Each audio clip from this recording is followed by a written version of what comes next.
Hello everyone, it's Movie Mike here, and today I'm going to share with you the captivating story of Erin Brockovich.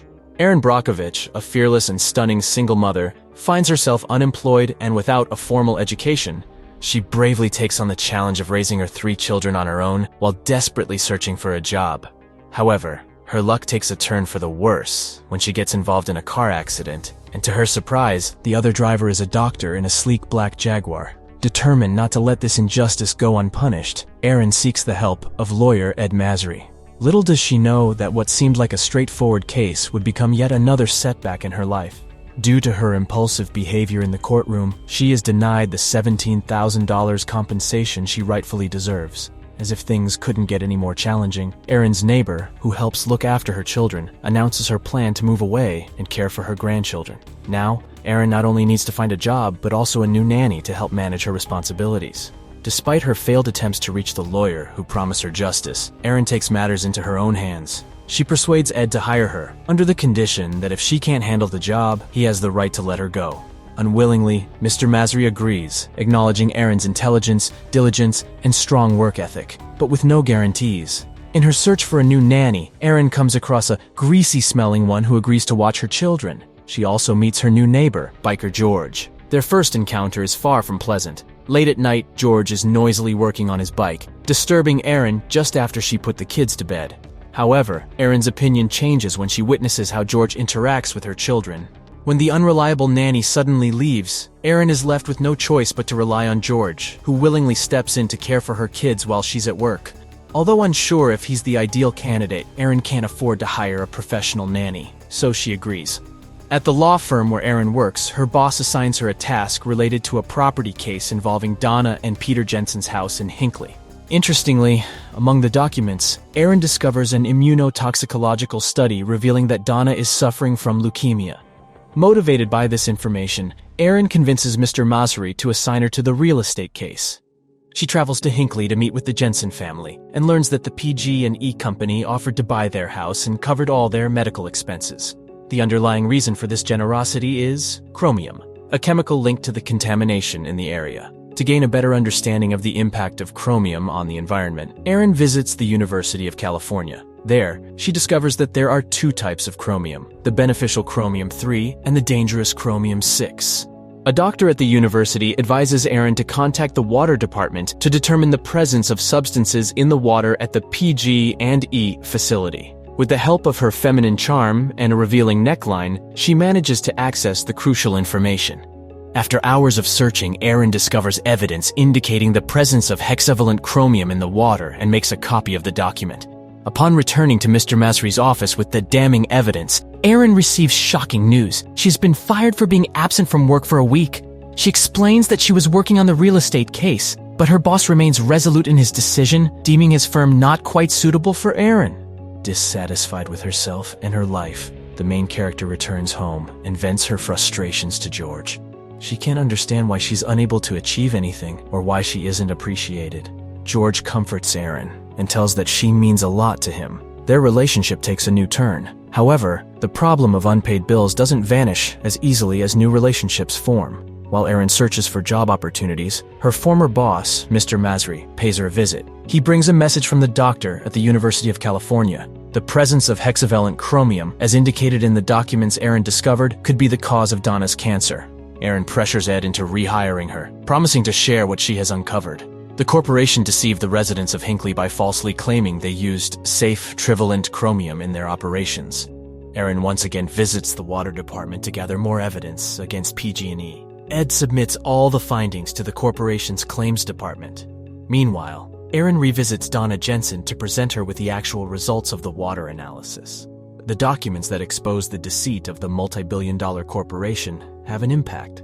PG&E arranges a meeting with Ed Masry. They make a laughable offer of $250,000 for the Jensen's house, but the lawyer refuses to accept it. In the evening, Tom and Mandy Robinson, and former neighbors of the Jensens, whose house was bought by the corporation a year ago, visit Erin at work. They show pictures of sick chickens and share the story of Mandy's 5 miscarriages. The couple believes that all these problems are connected to the activities of PG&E.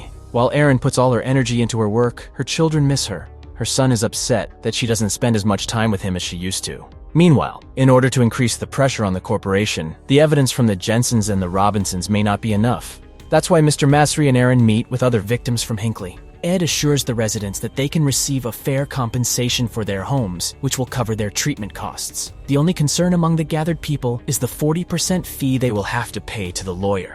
Brockovich supports Ed and encourages the town residents to sign. She explains that if they lose the case, he won't receive any payment either. Erin continues to collect evidence against PG&E by visiting the residents of the town. She convinces Ed not to settle for negotiations alone and to file a class action lawsuit against the corporation. The lawyer is hesitant to go up against a large company like PG&E in a legal battle. He agrees on one condition: Erin must find undeniable evidence against the corporation that can be presented in court. With the evidence in hand, Erin ventures into the enemy's territory. She manages to obtain proof, but she attracts attention along the way. Erin receives threatening phone calls, but she remains determined not to back down. She tirelessly searches for the truth, spending less time with her children. Unfortunately, she misses her younger daughter Bess's first words. 9 months later, at a barbecue with the residents of Hinckley, Erin encounters a worker from the PG&E compressor station. He reveals where chromium-6 is used and how the contaminated water spreads. For 14 years, the poison has been seeping into the groundwater, affecting the people of Hinckley. Despite having 411 plaintiffs, Ed still has doubts about their ability to compete against a multi-billion-dollar corporation. Many residents have already left Hinckley, and it requires funds to locate and gather them.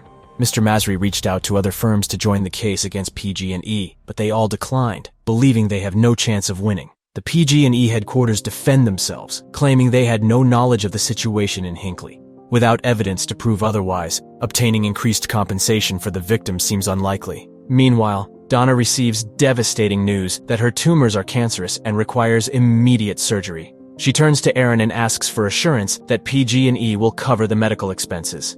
Erin makes a heartfelt promise to help. They anticipate a small victory as the court greenlights the case against the corporation. Shortly after the hearing, PG&E representatives pay a visit to Mr. Masry's office with a $20 million settlement offer. Erin passionately explains that the lives and well-being of their clients are worth far more than the proposed amount. However, triumphs can sometimes be followed by setbacks. A disheartening surprise awaits Erin at home. George, exhausted by her relentless work, gives her an ultimatum. He demands that she change her job or find someone else. He walks away. The following day, Ed introduces Erin to their new partner for the Hinckley case, Kurt Potter. Erin becomes upset as she realizes she had done all the hard work without the involvement of the new lawyer. As a gesture of gratitude, Ed presents Erin with a car and a check for $5,000. PG&E suggests transferring the case to arbitration, where it would be heard without a jury. In this scenario, the judge's decision becomes final and cannot be appealed. Potter views this as the only viable solution, as a trial against PG&E could potentially prolong for years. The new partner, Potter's assistant, conducts interviews with the residents of Hinckley while Erin is sick. The victims find Teresa cold and focused on business, and they express dissatisfaction with the decision to transfer the case to arbitration. They desire to hire different lawyers. Adding to the disappointment, the case cannot proceed to arbitration unless 90% of the plaintiffs agree to it. To persuade the victims to support arbitration, Ed addresses the residents. They express anger, believing that arbitration only benefits the lawyer and the corporation. Ed presents a final argument. How many of them are willing to wait 15 years to receive compensation? Despite the compelling argument, they still fall short of 150 signatures required to proceed with arbitration. Erin takes it upon herself to collect the remaining signatures. She asks George to care for the children for a couple of days. Erin's son reads about the sick girl mentioned in the documents and realizes that his mom is not just disappearing, she is helping other people. While obtaining a signature from the bartender at the local pub, a stranger joins Erin. Charles reveals that he was instructed to destroy documents at the Hinckley plant. His colleague at the corporation died from stomach cancer, and he too had worked at the PG&E facility. When ordered to destroy the documents, he refused. Among the materials was a memorandum proving that the corporation's headquarters had knowledge of the chromium contamination. Erin and Ed deliver the lawsuits from all 634 residents and the documents obtained from Charles to Potter. Erin informs Donna about the court-awarded compensation of $333 million, with $5 million designated for Donna's family. It becomes the largest payout in the history of short-term cases in the United States. Erin herself is not left without a reward. As promised, Mr. Masry surprises her with a check. However, the amount differs slightly from their initial agreement. The heroine receives $2 million for her invaluable contribution to the case. And with that, we conclude our story. Thank you for listening to us until the end. Your likes and comments greatly support our channel's growth. Thank you, friends, and we'll catch you in the next video.